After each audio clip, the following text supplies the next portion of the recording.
Um, Today we will be talking about uh, uh, how to prioritize as a part of leadership series.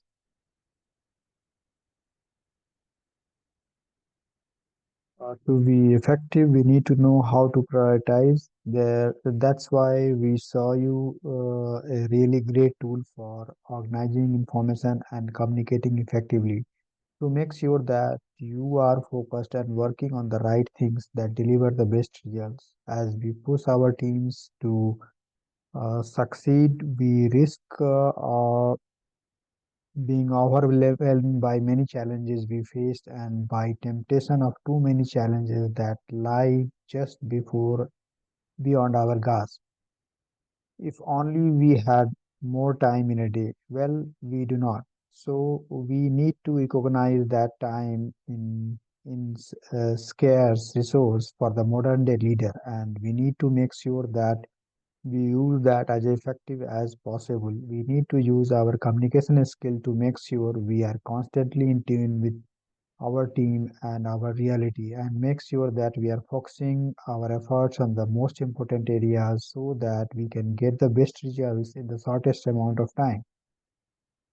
By discussing and communicating and the evolving needs and prioritization, we can remove unnecessary activities and make sure that the team remain focused on what really matters. If we think of our football coach, there are millions of things that a football coach can focus on, but since he or she has only limited amount of time, they need to use their skill and judgment to focus on understanding what is the right things are to get the best results.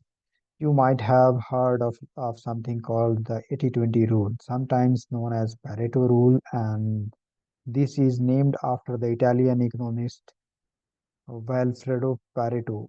His research revealed that 20% of the people in Italy owned 20% of the land. He thought that was very interesting, so the more he investigated this rule, he saw it coming up again and again and again. 20% of the efforts generate 80% of the results. And as an example, he discovered that in the garden, 20% of the pea plants produced 80% of the peas. This 80 over 20 rule, in which 20% of the effort generates 80% of the results, has become so prevalent that it has been known now as a Pareto principle, in which generally 20% of the efforts will reveal 80% of the results.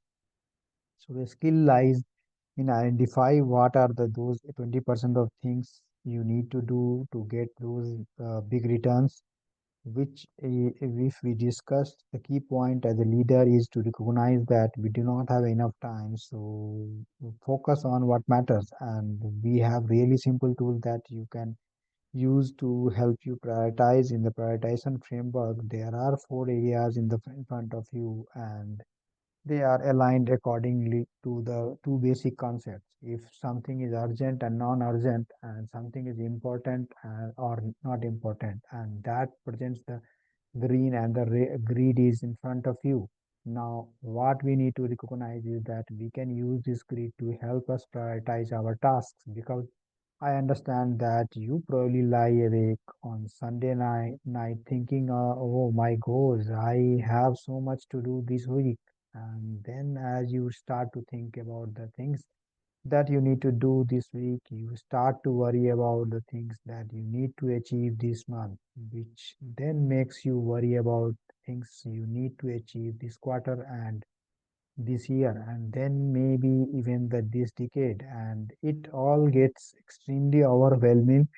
So instead of getting carried away with these thoughts, we need to prioritize and focus on identifying the 20% of things that we need to do to get the best possible results. And that's where this grid comes in. In the four areas, you can assign your goals and help you to identify where you need to spend your time. The way to use the grid is as follows. In the top left, the orange box are the tasks that are urgent and important. These are always the priority, but it is not the best to work under extreme pressure. So if some things are important, it is best to take the time to do them properly so that they can be given their due credit as important tasks. So the things that are in the orange box should be done immediately. Be ideally, but ideally, you need to be spending as much time as possible. And the green space in the blue box, we have the things that are urgent but not important. These are things like emails and other things that keep you going during the day to day. Now, the things to recognize with these things is that they are certain urgency around them, and that people are pressurizing you to do them. But if you step back and realize that they are not actually that important, and so the best way to balance that is to get them done as quickly as possible. Not at all. Do not worry and stress yourself about them. We have remember that not everything that we do is important, and through every time everything is screaming for attention. We have to build that cool calm judgment as a leader, because we recognize that the time is our scarce resource. We cannot spend our time doing every little detail. So enough, even though things are screaming at us for their urgent attention. I am sure we are often encountered when we have done something that was urgent, only to realize later on it was not that urgent, and it was a bit of waste of time. So making sure that you put things in the blue box that are urgent but not really that important, and get them done quickly and do not bother about them. And then finally we have the box, just do not do it. This is to recognize that there are some things that are just we are not worth your time, or might be worth your time, but they require so much effort that you realistically cannot afford to do it. So the red box is for the things that either are not important or simply realistically do not have the time resource to make it happen. And this is an important box to use because you need to be pragmatic in how you allocate your time. Sure, you might have that mega project that you are always been dreaming of doing, but are you actually really going to get it done this week? If not, then put it on the side and wait till another time. Focus instead of prioritizing effort for the task that you are in the that are in the green box, so that it takes to what you need to do. This is how you use this the tool. First, write down all your goals for the time period you are considering, that might be the next week, next month, the next quarter, or this year. And then from those goals you have to split them into one of the four boxes. And this is where you need to be really honest with yourself. Don't put everything in the green box, because not everything is important. Instead, limit yourself to only putting the three goals in each box. That means three in orange, three in green, and three in blue, and you can put as many as you want in red. That is the exception. Use this process to create clarify for yourself, challenge yourself. Is this really important?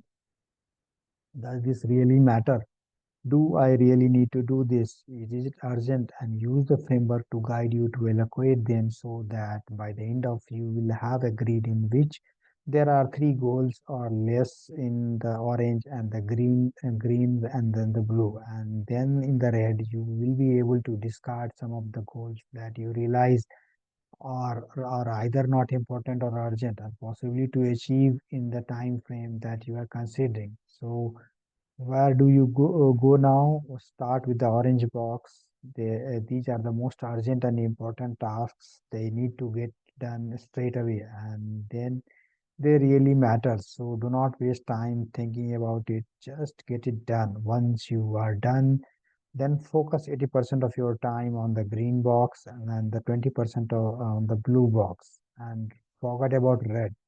There is no point looking at the red box, because it is not something that you can work with. So instead, seeking to do the biggest impact in the green box, and they keep the 20% of the time for the blue box, and things that are urgent but not necessarily that is important. And finally, recognize that this organization of your time is just as important for you, but also going to really important for your team. So get everyone on your team to do the same process. Ideally, you all want to do this together and one meeting, and by doing it together, you will help each other prioritize and more focused and effective in.